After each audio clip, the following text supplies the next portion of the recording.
let me tell you this. I'm mad at one of your guys. I'm mad at Carlos Condit, and I'll tell you why, Malk. I'm mad that Carlos made the statement, "I'm not sure I belong anymore."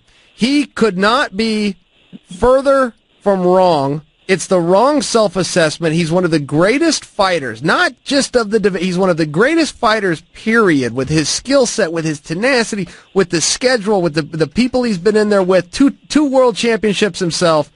He has so much left. He lost a position against Damian Maia, and he's wrong, and I don't want him to go anywhere. I don't want him to go anywhere. Listen, Chael, here's the thing, and I'm gonna tell you this. I would love to tell you that I feel the same way as you, and deep down inside, if I could go back and rewrite history, he wouldn't be going anywhere right now. Like I feel the same way as you do to an extent, I guess I could say. But in reality, Carlos Condit has put on a lot of fights. He's been doing this since he was 15 years old. He's got almost 2 decades worth of fighting that he's done. He suffered a lot of concussions. He's one of the few fighters I have that goes in and checks his brain and gets the damage assessed and all that. And, he's just looking at it like this.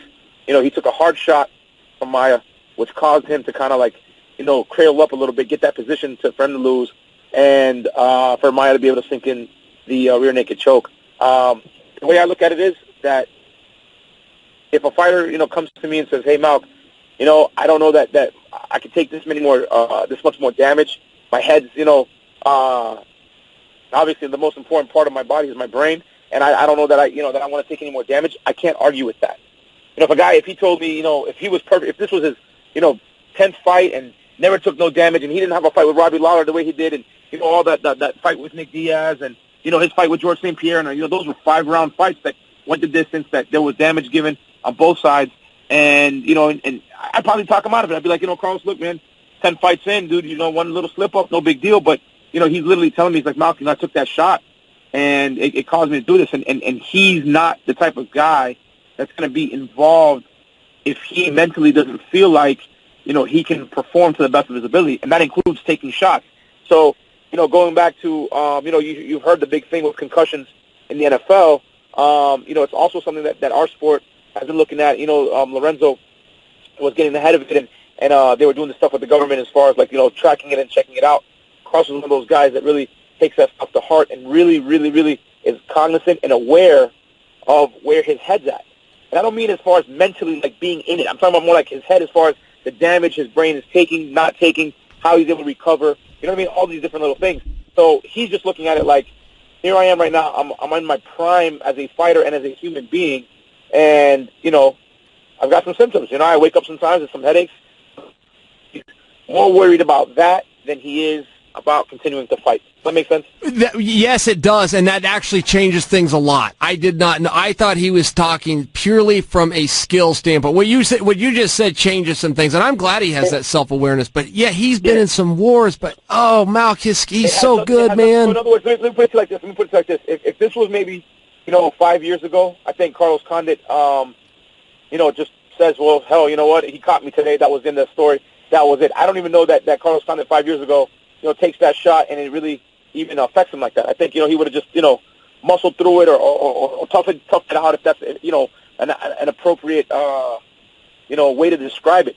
He's tough as nails. He toughs everything out.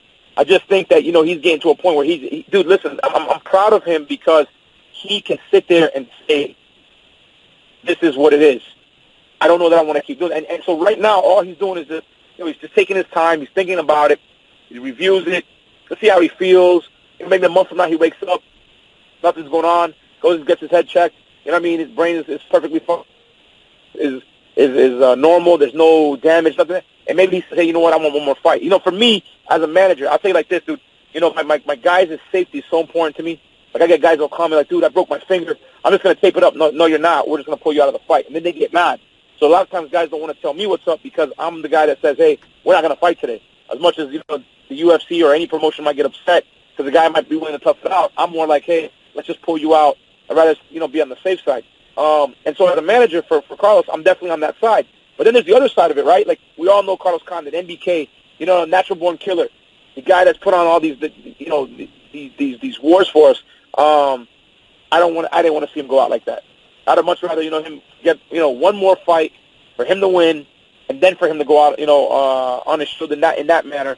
But, again, that's not for me to call that shot, and it could be the last one. He might want to do one more. He may want to keep fighting. I don't know yet. You know what I mean? All I know is just that's the reason why he said that. Has nothing to do with skill set. I think it was more about, really being able to get in there and do what he does.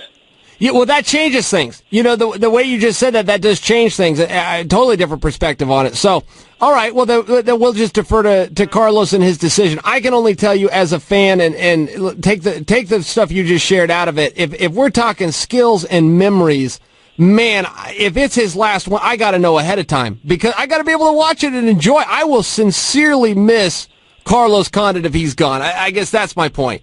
And Chael, something crazy when you say that. I thought about it the other day. If he's gone, I'm going to miss him, not just from the fighting standpoint, because I don't really like watching my guys fight. It's very nerve-wracking, and I get very, vested in it. Talking to him as a person, watching him with his son, now he's got another one on the way, should be born any minute. He's such a good dude that I'm going to miss, his phone calls that sometimes were funny, sometimes they were serious, sometimes they were, to break my balls, sometimes they were, you know what I mean? Like, this might be the first guy that I literally have retire on me. So I don't really know what to expect. So for as much as guys don't know what to expect, I don't know what to expect. Is he going to call me again? Am I going to call him? Are we going to continue our friendship and our relationship going forward? These are a lot of questions I have. So trust me, dude, if you think you guys are going to miss him as, just a spectator of the sport, I'm going to miss him from a lot. Yeah. No, I hear you. So... And he is a guy that could transcend, though. He's a handsome dude. He knows the sport. He's well-spoken. He's smart. He's all these different things. He could roll right into commentating some other stuff. I don't know if he wants to coach and train guys, but he is a guy, to your point, that's been at it, half of his life, since he was 15 years, more than half of his life. And I have a feeling he's one of those guys that's going to be around for a very long time. But, yeah, I mean, I guess enough on that, but he had a great career, and I can just tell you, I hope that there's more. Let me ask you.